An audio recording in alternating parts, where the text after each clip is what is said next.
العالمين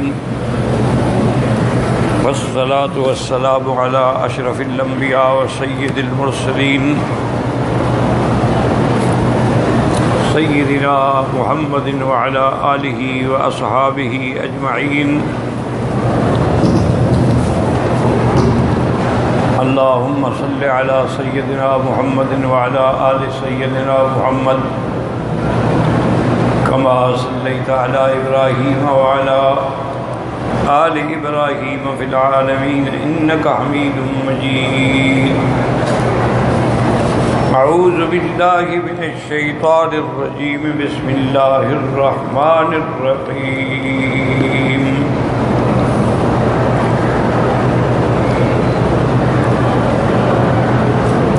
يا بني آدم لا يفتننكم الشيطان كما أخرج أبويكم من الجنة ينزع عنهما لباسهما ليريهما سوآتهما إنه يراكم هو وقبيله من حيث لا ترونهم إنا جعلنا الشياطين أولياء للذين لا يؤمنون وإذا فعلوا فاحشة قالوا وجدنا عليها آباءنا والله أمرنا بها قل إن الله لا يأمر بالفحشاء أتقولون على الله ما لا تعلمون قل أمر ربي بالقسط وأقيموا وجوهكم عند كل مسجد وادعوه مخلصين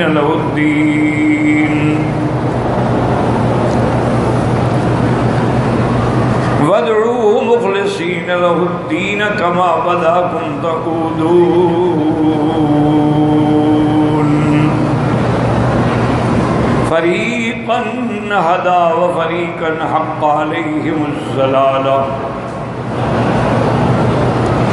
إنهم اتخذوا الشياطين أولياء من دون الله ويحسبون أنهم مهتدون. اللہ تبارک و تعالی نے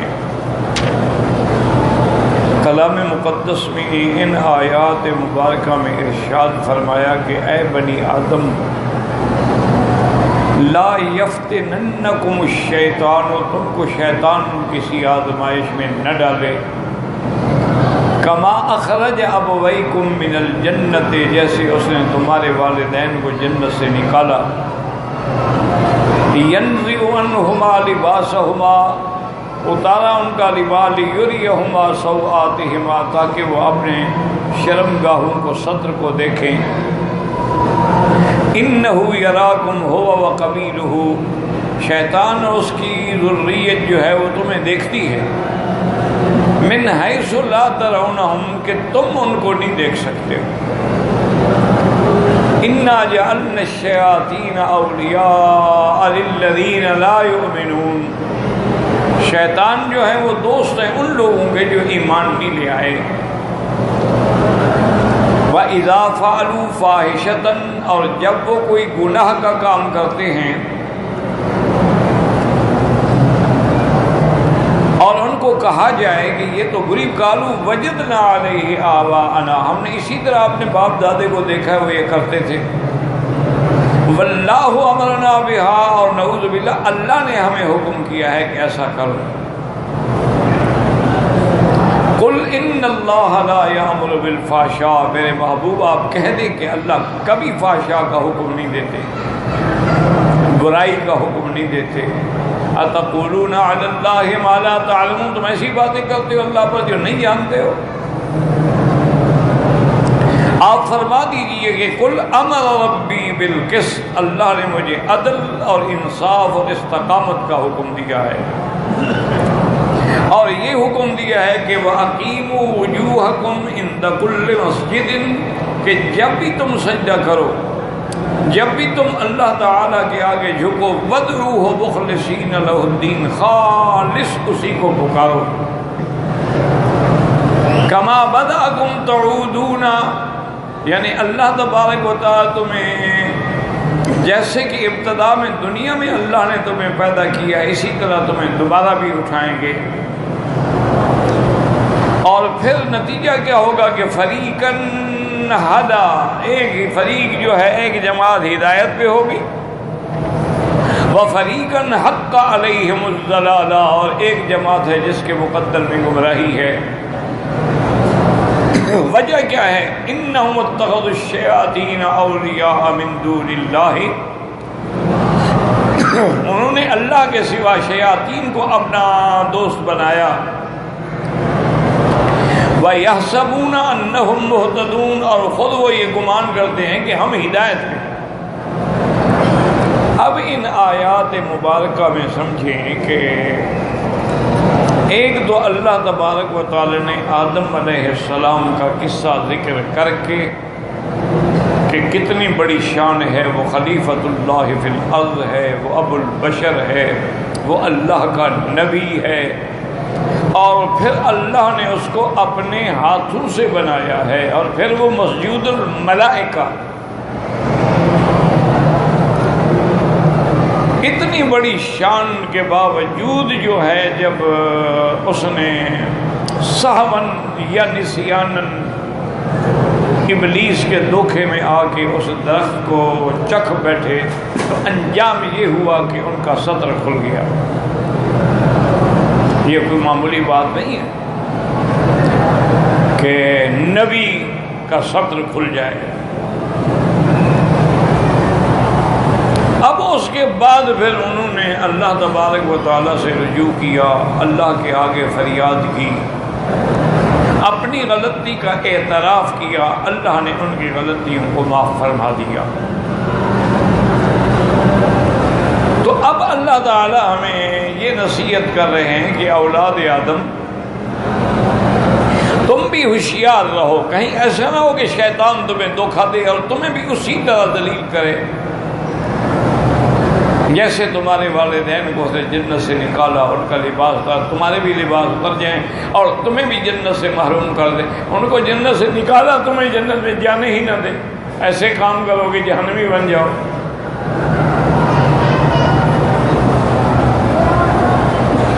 اور یہ بھی بتلا دیا کہ ابلیس جو ہے انہ یراکم، وہ تمہیں دیکھتا ہے، ہوا وقبیلہ، وہ بھی اور اس کا لشکر بھی، لیکن تم نہیں دیکھتے. اصل بات تو یہ ہے کہ انا جعلنا الشیاطین اولیاء، شیطان ان کے دوست ہیں جو ایمان نہیں لے آتے. اب مسئلہ سمجھیں کہ شیطان جو ہے، ابلیس جو ہے،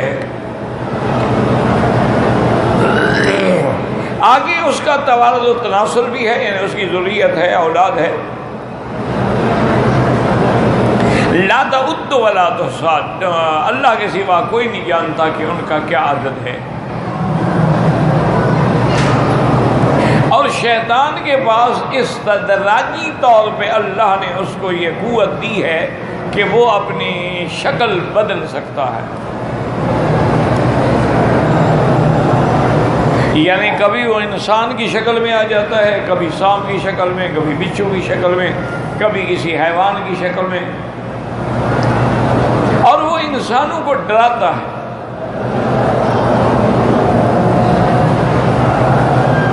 لیکن ایک بات یاد رکھیں کہ اگر شیطان کسی شکل میں متبدل ہو جائے، یعنی انسان ہے، تم نے اس کو پکڑ لیا، اب وہ شکل نہیں بدل سکتا.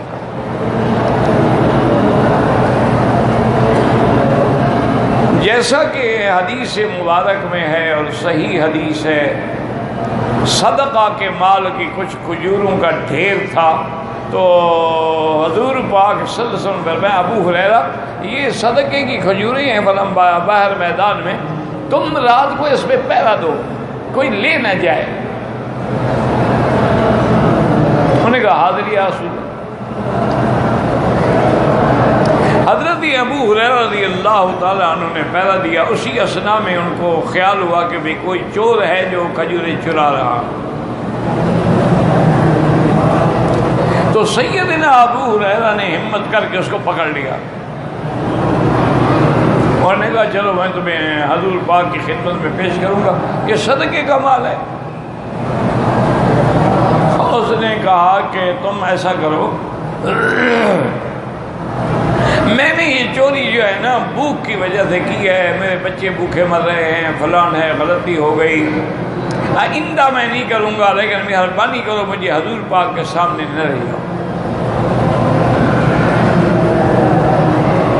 تو حضرت ابو ہریرہ رضی اللہ عنہ کہا ٹھیک ہے یار، پہلی غلطی ہے، معافی بھی مانگ رہا ہے، اعتراف جرم بھی کر رہا ہے اور آئندہ نہ کرنے کا وعدہ بھی کر رہا ہے، کہا جاؤ بھاگ جاؤ۔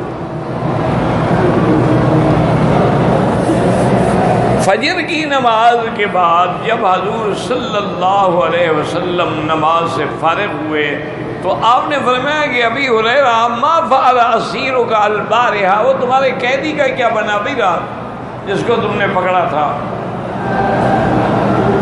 اس نے کہا حضور وہ روتا تھا، میرے بچے ہیں، بھوکے ہیں، میں مجبور ہو کے چوری کر رہا ہوں۔ حضرت فرمایا وہ شیطان تھا، وہ کوئی انسان نہیں، نہ اس کے بچے بھوکے تھے، شیطان تو پھر شیطان ہے نا۔ حضور فرمایا اچھا تم پہلا دو لیکن خیال رکھنا۔ انہوں نے کہا نہیں حضور آپ، اس نے کہا تو میں نہیں، انہوں نے کہا حضور نے فرمایا نہیں وہ آئے گا، شیطان جھوٹا ہوتا ہے۔ وہ دوسری رات پھر آیا، خدا کی شان ہے کہ حضرت ابی ہریرہ جو کہ ہوشیار تھے، انہوں نے دوسری رات بھی اس کو پکڑ لیا۔ انہوں نے کہا اب مجھے پتہ لگ گیا ہے تم شیطان ہو، تم محض پریشان کرنے کے لیے آئے ہو، اب تو تمہیں میں نہیں چھوڑوں گا۔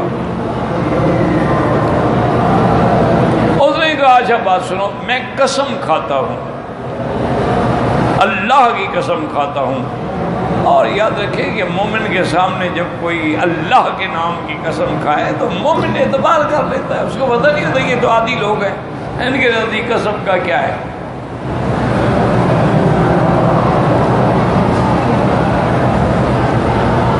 جب اس نے قسم کھائی تو حضرت ابو ہریرہ کا دل بسیج کیا، آپ نے ہمیں ایسا جواب آ گیا، لیکن پھر نہ آنا ہوتا نہیں نہیں کبھی نہیں آؤں گا۔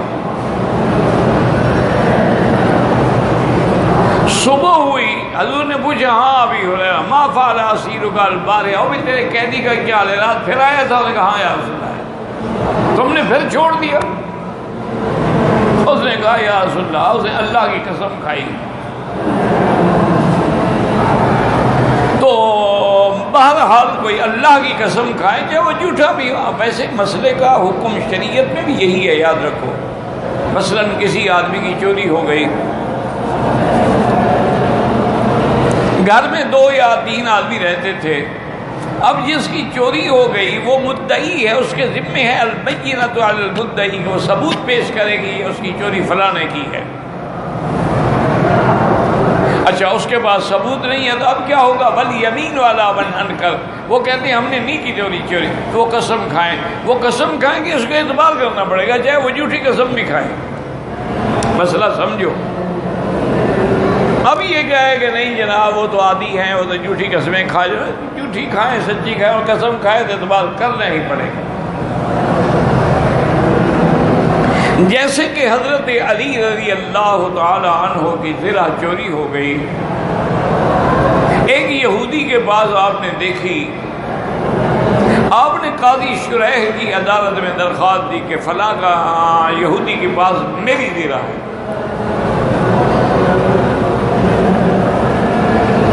قاضی صاحب نے اس کو بھی بلا لیا اور حضرت علی سے فرمایا کہ آپ چونکہ مدعی ہیں، آپ کے ذمہ ہے کہ آپ ثابت کریں گے یہ زرہ آپ کی ہے، گواہ لائیں۔ اب دیکھیں حالانکہ قاضی جانتا تھا کہ حضرت علی کبھی جھوٹ بول سکتا ہے، لیکن قانون ہے، نظام ہے، شریعت ہے، اس کے مطابق چلنا پڑے گا۔ حضرت علی نے فرمایا کہ ہاں میرا غلام ہے کمبر، وہ بھی اس زرہ کو پہچانتا ہے کہ میری، آپ نہیں تمہارے غلام کی گواہی میں قبول نہیں کرتا، وہ تو آپ کا غلام ہے، وہ تو آپ کے حق میں گواہی دے گا، ایسی گواہی قبول نہیں۔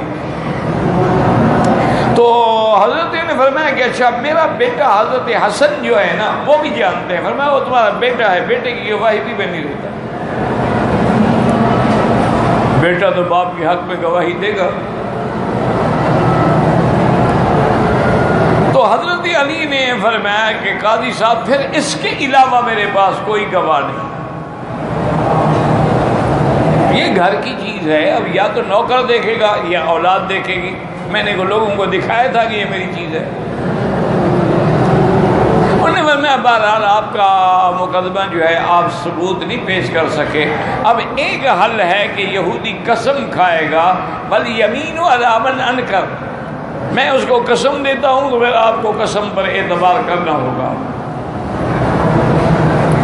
حضرت علی نے فرمایا قاضی صاحب یہ یہودی لوگ ہیں جنہوں نے اللہ کی تورات بدل ڈالی ہے, جنہوں نے حضور پاک پہ جھوٹ بولے ہیں, یہ جھوٹی قسم کھانے سے کوئی گھبرائے گا بلا؟ اس کو 1000 قسم دے دیں. بس ٹھیک ہے, میں ثبوت نہیں پیش کر سکا, زیرا آپ اسی کو دے دیں, اس سے قسم لینے کا کوئی فائدہ ہی نہیں. شریعت یہی ہے. حضرت علی کے خلاف فیصلہ ہو گیا. حضرت علی جب عدالت سے باہر آئے تو دعا کی کہ الحمدللہ, اللہ تیرا شکر ہے کہ میرے دور میں بھی ایسے لوگ موجود ہیں جو انصاف کرتے ہیں, عدل کرتے ہیں. وہ یہ نہیں سمجھتے کہ بھی حضرت علی تو امیر المومنین ہے, وہ خلیفۃ المسلمین ہے, وہ تو بادشاہ ہے. انہوں نے کہا جو انصاف ہے. حضرت علی رضی اللہ تعالیٰ عنہ بڑے خوش ہوئے, کہنے کہ اس کا مطلب یہ ہے کہ ابھی دنیا میں عدل کرنے والے موجود ہیں.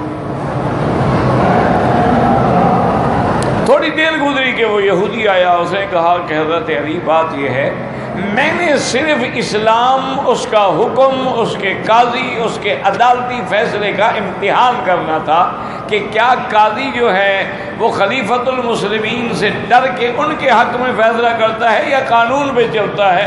میں نے دیکھ لیا قاضی نے حق کیا, عدل کیا, سمجھ آ گئی کہ سچا دین اسلام ہے, لہذا مجھے کلمہ پڑھائیں. حضرت علی نے کلمہ پڑھا سے کہا حضرت یہ غزیرہ آپ کی ہے, میں تو آزمائش کے لیے آیا تھا. لیکن حضرت علی نے دیرا اس کو دے دی, تحفے کے طور پہ دے دی. چلو تم مسلمان ہو گئے. تو اس لیے یاد رکھیں کہ قسم پر اعتبار کرنا پڑتا ہے, چاہے آپ جانتے بھی ہوں جی یہ تو عادی مجرم ہے, تو روز قسمیں کھاتا ہے, اس قسم کی مار اس کو پڑے گی, اللہ پکڑیں گے.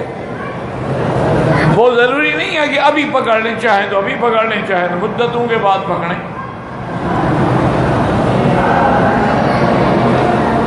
اب جناب حضور نے فرمایا اچھا لیکن وہ چور جو ہے نا آج رات بھی آئے گا, خیال رکھنا. میں نے کہا حضرت میں تو خیال رکھتا ہوں, پکڑ تو میں نے لیا, اب وہ قسم کھائے میں کیا کروں. تیسری رات وہ پھر آیا, حضرت علی رضی اللہ تعالیٰ عنہ بھی ہوشیار بیٹھے تھے, تو انہوں نے پھر اس کو پکڑ لیا اچھی طرح. اس نے بڑی منت کی, انہوں نے کہا آج تو تمہیں میں بالکل نہیں چھوڑوں گا, تم بالکل جھوٹے ہو, جھوٹی قسمیں کھاتے ہو,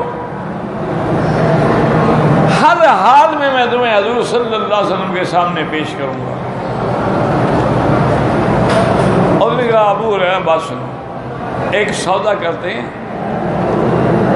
میں تمہیں ایک وظیفہ بتلاتا ہوں, اگر اس وظیفے کو کوئی پڑھ لے گا نا شیطان اس کے قریب بھی نہیں جائے گا, نہ اس کے گھر میں نہ اس کے مال میں, کوئی اس کو نقصان پہنچا بھی نہیں سکے گا. اگر کہو وہ تمہیں میں سکھا دیتا ہوں تم مجھے چھوڑ دو. اب حضرت ابی ہریرہ پھر اس لالچ میں آ گئے. انہوں نے کہا اچھا سکھا دو بھائی. انہوں نے کہا آیت الکرسی پڑھ کے اگر دم کر دیا کرو اپنے گھر کا, اپنے مال کا, اپنے اہل کا, اولاد کا, تو شیطان اس میں داخل نہیں ہو سکتا.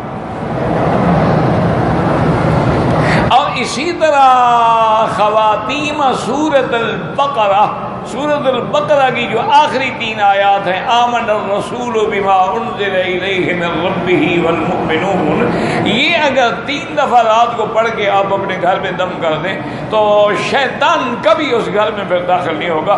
صبح پڑھیں تو دن میں نہیں آئے گا, رات کو پڑھیں تو رات کو بھی داخل نہیں ہوگا.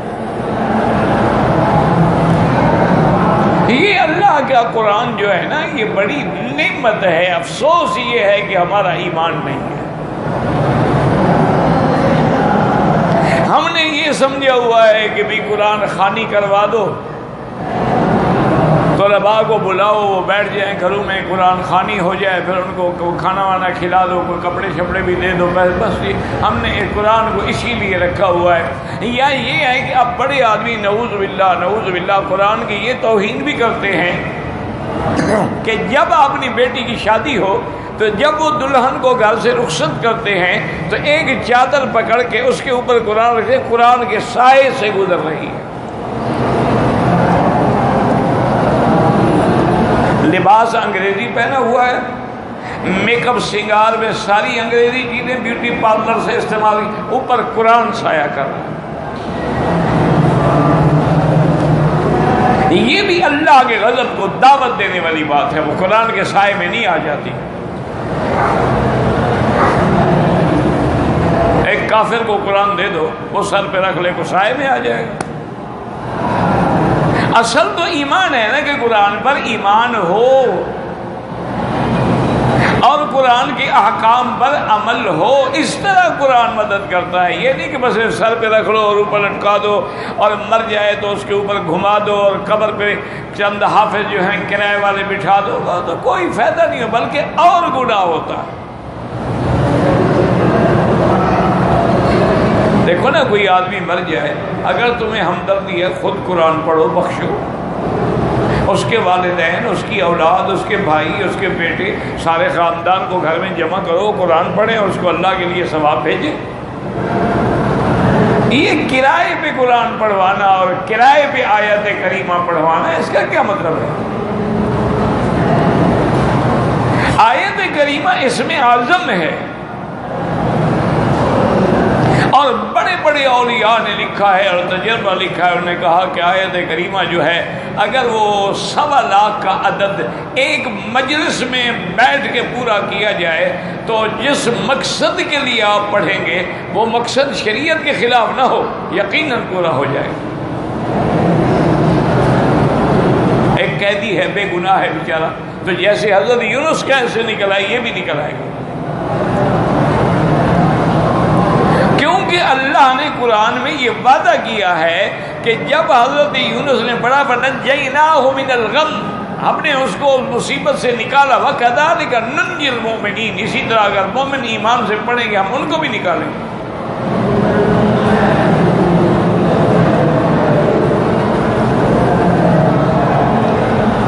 تو اس لیے ہمیشہ یاد رکھیں.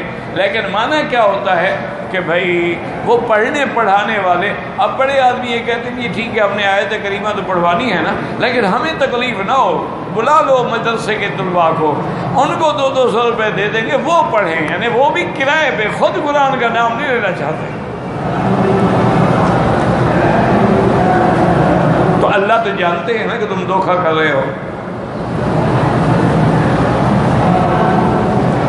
ورنہ آیت کریمہ کے بارے میں حضور پاک کی حدیث ہے, فرمایا الذی اذا دعی بہ استجاب, اس میں اسم اعظم ہے, اس سے جب دعا مانگی جائے تو اللہ قبول فرما.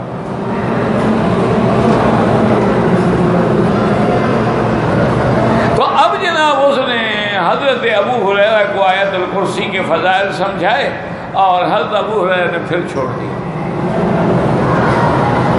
جب صبح کو آئے تو حضور نے فرمایا ہاں ما فعل اسیرک البارحہ, آج رات کیا ہوا تمہارے قیدی کا؟ اس نے کہا یا رسول اللہ آج پھر میں ایک ایسی بات میں آ گیا. اس نے کہا کہ میں تمہیں ایک عمل بتلاتا ہوں جس سے کبھی شیطان تیرا نقصان نہیں کر سکے گا. اس نے مجھے یہ آیت الکرسی کے بارے میں پڑھا ہے, بتایا کہ یہ پڑھ کے بس حصار کر لیا کرو, دم کر لیا کرو ہر طرف, تو کوئی شیطان داخل نہیں ہوگا. تو حضور نے فرمایا کہ ان القلوب قد یصدق, تھا تو شیطان جھوٹا ہوتا ہے لیکن کبھی کبھی جھوٹا بھی سچ بول جاتا ہے, یہ بات سچی ہے. جو اس نے بات کی وہ ٹھیک ہے لیکن تھا تو وہ شیطان, لیکن کبھی کھوٹا پیسہ بھی تو چل جاتا ہے. ان القلوب قد یصدق, کبھی جھوٹا جو ہے وہ بھی سچ بول جاتا ہے. اسی طرح قرآن پاک میں ذکر ہے باقاعدہ کہ جب جنگ بدر ہوئی، اصل تو وہ جنگ تھی ہی نہیں، وہ تو ابو سفیان کا قافلہ آ رہا تھا اور مسلمان یہ چاہتے تھے کہ ان کو اقتصادی طور پر مار دی جائے، کیوں جب کسی کے پاس پیسے نہ رہیں تو ویسے ہی مر جاتا ہے وہ، پھر لڑائی کی ضرورت کیا ہے؟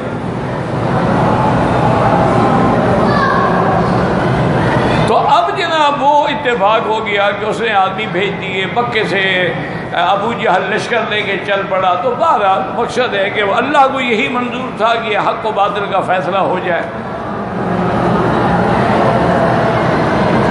اب جب ابو جہل 1000 جوانوں کو لے کر، مسلح لشکر لے کر اور اونٹوں پہ سارا سامان لدوایا ہوا، اور پھر گانے والیاں بھی اور ڈانس کرنے والی طوائفیں بھی ساتھ رکھی کہ جی ہم بدر میں جائیں گے اور مسلمانوں کا تو قیمہ بنا ڈالیں گے نا، وہ کتنا آدمی ہے، ہمارا تو 1000 کا لشکر ہے، اور پھر ہم وہی بدر میں رہیں گے کئی دن کے لیے، وہاں پکنک بنائیں گے، خوشیاں کریں گے اور گانے سنیں گے اور یہ کریں گے وہ کریں۔ ابھی یہ جا رہے تھے کہ ایک سردار جو ہے کسی قبیلے کا سردار، جو وہ بھی گھوڑے پہ سوار آیا اور بڑی محبت سے ابھی جہل کو ملا، اور نے کہا ابو جہل میں فلاں قبیلے کا سردار ہوں اور میرے پاس بھی ہزاروں نوجوان کا لشکر موجود ہے، میں تمہاری مدد کے لیے آیا ہوں تاکہ ہم اچھی طرح مل کے طاقت آزمائیں اور ہمیشہ کے لیے اسلام کو ختم کر دیں۔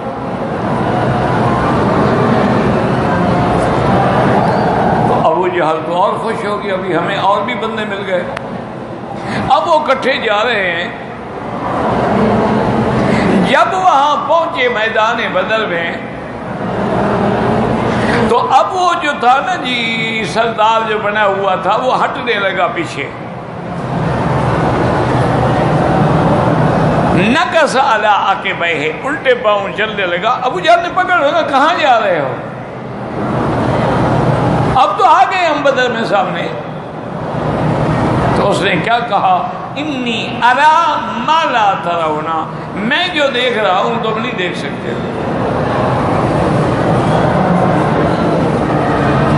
انی اخاف اللہ، دیکھو کتنا بڑا ظالم ہے، جھوٹا ہے شیطان، کہتے ہیں میں تو اللہ سے ڈرتا ہوں، اللہ کی پکڑ بڑی سخت ہے، میں آگے نہیں جاتا۔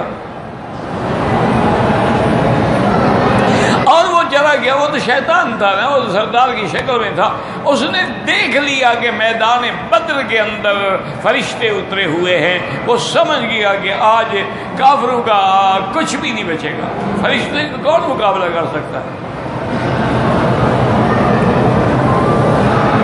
تو اس لیے ہمیشہ یاد کریں کہ قرآن نے ہمیں بتا دیا انہ یراکم هو وقبیلہ، وہ اور اس کی ذریت اور اس کا لشکر تمہیں دیکھتا ہے، اور ایسے انداز سے ایسی تم نہیں دیکھ سکتے ہو اس کو۔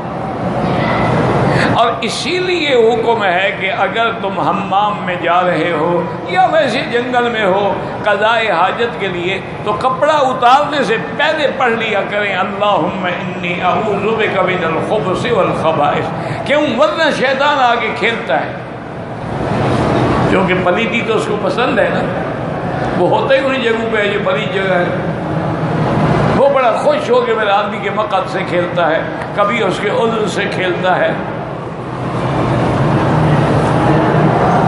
جب تم یہ پڑھ لو گے اللہ کی پناہ میں آ جاؤ گے، اب شیطان نہیں آ سکتا، لیکن شرط یہ ہے کہ کپڑا اتارنے سے پہلے پڑھیں۔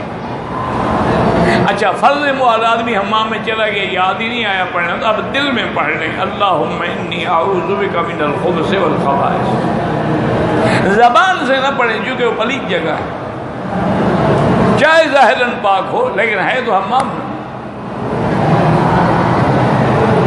اور جب حمام سے باہر نکل آئیں تو پھر بھی پڑھیں کہ الحمدللہ الذی عافانی عن الاذی غفرانک، اللہ تیرا شکر ہے کہ تو نے مجھے اس بلا سے نجات دی ہے، ورنہ یہ گندگی میرے پیٹ میں بھری رہتی تو پھر کیا ہو۔ آپ نے دیکھا نہیں، اللہ معاف کرے، انسان ہے قبض ہو جائے ساری بیماریاں شروع ہو جاتی، یہ ام الامراض ہے۔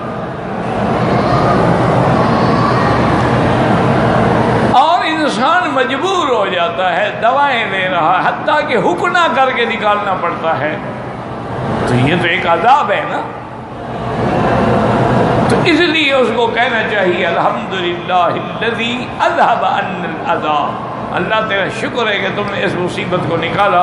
غفران کا اور میری بخشش بھی کر دے, مغفرت بھی فرما دے کہ میں اس کے باوجود بھی تیرے ذکر سے غافل ہوں. اب اگلی آیت میں اللہ تعالیٰ فرماتے ہیں کہ وَإِذَا فَعَلُوا فَاحِشَةً وَإِذَا فَعَلُوا فَاحِشَةً قَالُوا وَجَدْنَا عَلَيْهَا آبَاءَنَا وَاللَّهُ أَمَرَنَا بِهَا قُلْ إِنَّ اللَّهَ لَا يَأْمُرُ بِالْفَحْشَاءِ أَتَقُولُونَ عَلَى اللَّهِ مَا لَا تَعْلَمُونَ.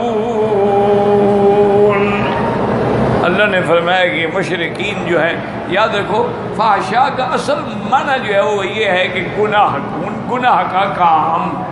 جیسے زنا جو ہے اس کو بھی فاحشہ کہا گیا ہے.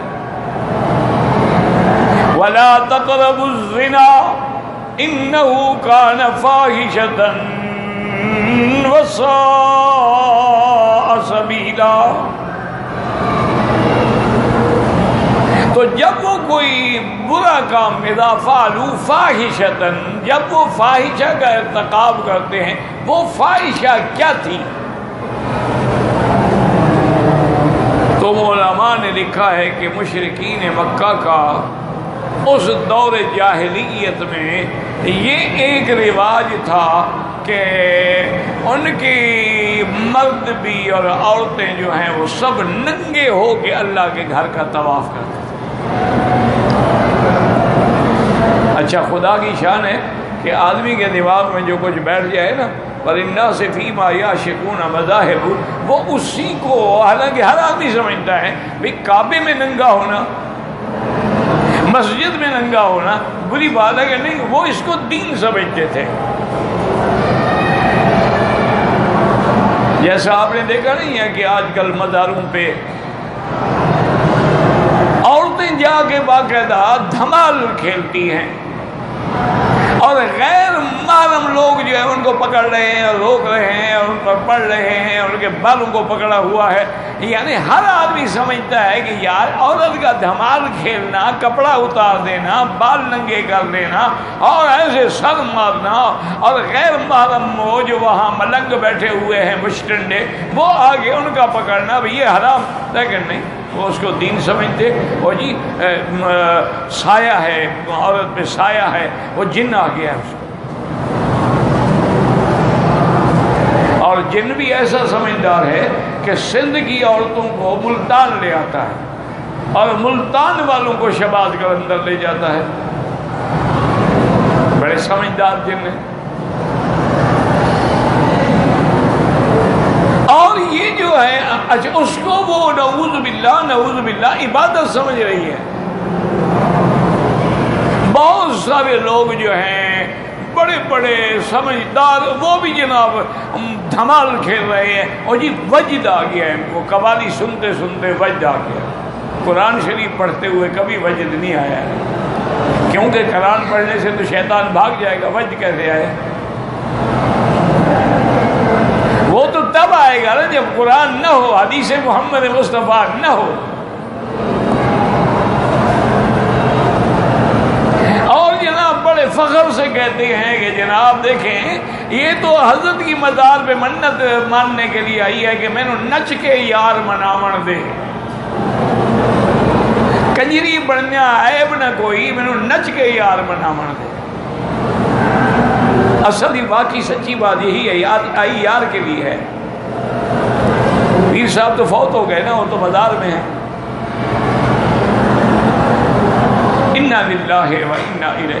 اب یہی عالم تھا کہ کعبے کا طواف ننگے کر رہے ہیں اور سمجھتے ہیں کہ یہ دین ہے. اچھا, پتہ ہے کیوں ننگا طواف کرتے تھے؟ وہ یہ کہتے تھے جی کہ یہ جو کپڑے ہیں نا, اس کو پہن کے ہم نے گناہ کیا, جھوٹ بولا, کوئی غلطی کی, اب وہی گندے کپڑے ناپاک گناہ والے لے کے خدا کے گھر میں کیسے آئیں؟ لہذا کپڑے اتار دو, اس کے بغیر ہم بغیر کپڑوں میں. بدبخت ہو، اگر کپڑوں میں گناہ کیا ان کو تو اتار دیا، لیکن جس عضو نے گناہ کیا اس کو بھی تو کاٹ کے پھینک دو نا. ہاتھوں نے گناہ کیا پہلے ہاتھ کاٹو، ان کو رکھو باہر پھر طواف کرو. لیکن بس ایک تخیل. اچھا پھر ان کو سمجھایا جائے بھی یہ کیا کر رہے ہو. وہ کہتے ہیں بھائی کمال کی بات ہے، یہ کوئی نئی بات ہے، ہم نے اپنے باپ دادے کو دیکھا وہ اسی طرح کرتے تھے، ہمارے باپ دادا جو تھے وہ اسی طرح کرتے تھے، ہم بھی ان کے طریقے پہ چلے. اور پھر ہمارے باپ دادا جو کرتے تھے وہ کوئی پاگل تو نہیں تھے. اب اللہ نے حکم دیا کیسا کرو. اب دیکھو پہلے باپ دادا پھر اللہ کا بھی حکم ہے کیسے ننگے طواف کرو. تو جب آدمی یاد رکھیں راستے سے ہٹ جاتا ہے نا، یا اللہ ناراض ہو جاتے، اس کی مت ماری جاتی ہے، اس کو گناہ نظر ہی نہیں آتا، اس کو بدعت نظر ہی نہیں آتی. اور سب سے پہلی علامت یاد رکھو یہ ہے کہ جب آدمی گناہ کرتا ہے نا اللہ عقل چھین لیتے ہیں اس کو. سب سے پہلا گناہ کس نے کیا تھا؟ قابیل نے، کہ اپنے بھائی کو قتل کیا. اور اس کے بعد عقل کیسے چلی گئی کہ اب بھائی کی لاش کندھے پہ ہے اور پریشان پھر رہا ہے کہ اس لاش کو کیا کروں. اللہ نے اس بدبخت کی مشکل حل کی کہ ایک کوا مرا پڑا تھا، تو بڑے بڑے کوے اکٹھے ہو گئے، انہوں نے وہاں گڑھا کھودا، مٹی ہٹائی اور اس مردہ کوے کو اس میں ڈالا اور اوپر مٹی ڈال دی. تو اس کو سمجھ آیا، کہنے کا ہاں میں بھی گڑھا کھود کے اپنے بھائی کو اس میں دفن کروں. اور پھر اعتراف کیا، عجزت ان اکون مثل ھذا الغلام، ہائے کاش میں تو اس کوے سے بھی زیادہ بے وقوف ہوں کہ مجھے نہیں پتہ لگا کہ بھائی کی لاش کیسے چھپائے. کوے کو پتہ ہے. اصل وجہ کیا تھی کہ گناہ کی وجہ سے اللہ نے عقل چھین. دیکھو نا جی، آدمی ماں کو گالیاں دیتا ہے، ماں کو مارتا ہے، ماں باپ کو قتل کر دیتا ہے، بھائی بہن کو قتل کر دیتا ہے. وجہ کیا ہے؟ اللہ ناراض ہوا، عقل چھین لیا. ورنہ کوئی آدمی سوچ سکتا ہے کہ یار ماں کو قتل کرے؟ عقل ہی نہیں ہے تو پھر جو اس کی مرضی جو چاہے کرے. تو اس لیے وہ ظالم بھی یہی کہتے تھے کہ ہم نے، اچھا یاد رکھیں کہ جتنے باطل فرقے ہیں، اہل بدعت ہیں، اہل اہوا ہیں، ان کے بعد بڑی دلیل یہی ہے کہ جی ہمارے باپ دادا ایسے منت منوتیاں دیتے آئے، اسی طرح دھمال کھیلتے آئے، تو یہ کوئی نئی بات تو نہیں ہے، ہم بھی تو اسی باپ دادے کے طریقے پہ چل رہے ہیں نا. یہ کافر بھی یہی کہتے تھے، انا وجدنا آباءنا، ہم نے اپنے باپ دادے کو دیکھا کہ وہ ایسا کرتے تھے. واللہ امرنا بہا، اور اللہ نے بھی حکم کیا ایسا کرنے کا. اب اللہ نے فرمایا میرا مدنی ان کو چیلنج کرو اور فرماؤ قل ان اللہ لا یامر بالفحشاء، اللہ تبارک و تعالیٰ کبھی گناہ کا کبھی برائی کا حکم نہیں دیتے ہیں. اللہ تبارک و تعالیٰ، تم ایسی بات کہہ رہے ہو، تقولون علی اللہ ما لا تعلمون، تم ایسی بات کر رہے ہو، اللہ پہ جھوٹ بول رہے ہو، تم جس بات کو جانتے نہیں ہو کہ کتنا بڑا جرم کر رہے ہو، اور پھر جرم کے بعد اس کا جھوٹ بھی اللہ پر بول رہے ہو. اور کہہ دو قل امر ربی بالقسط، اللہ نے حکم دیا ہے کہ ہر چیز میں عدل اور انصاف. وَأَقِيمُوا وُجُوهَكُمْ عِنْدَ كُلِّ مَسْجِدٍ، اور جب تم آؤ عبادت کے لیے تو اپنے چہرے خالص اللہ کے آگے جھکاؤ. وَادْعُوهُ مُخْلِصِينَ لَهُ الدِّينَ، اور اللہ سے خالص پکارو، اللہ سے مانگو. اس کے بعد فرمایا کما بدأکم، جیسے اللہ نے پہلے تمہیں پیدا کیا اسی طرح دوبارہ پیدا کریں گے. اور پھر دو فریق ہو جائیں گے، ایک مومن ایک کافر. فریقاً ہدی وفریقاً حق علیہم الضلالہ، انہم اتخذوا الشیاطین اولیاء من دون اللہ، اور یہ جو گمراہ ہیں یا مشرک کافر ہیں، اصل بات یہ ہے کہ انہوں نے شیطان کو دوست بنایا ہے، شیطان کی پیروی کر رہے ہیں، فَيَحْسَبُونَ، اور گمان کرتے ہیں کہ ہم ہدایت پہ ہیں۔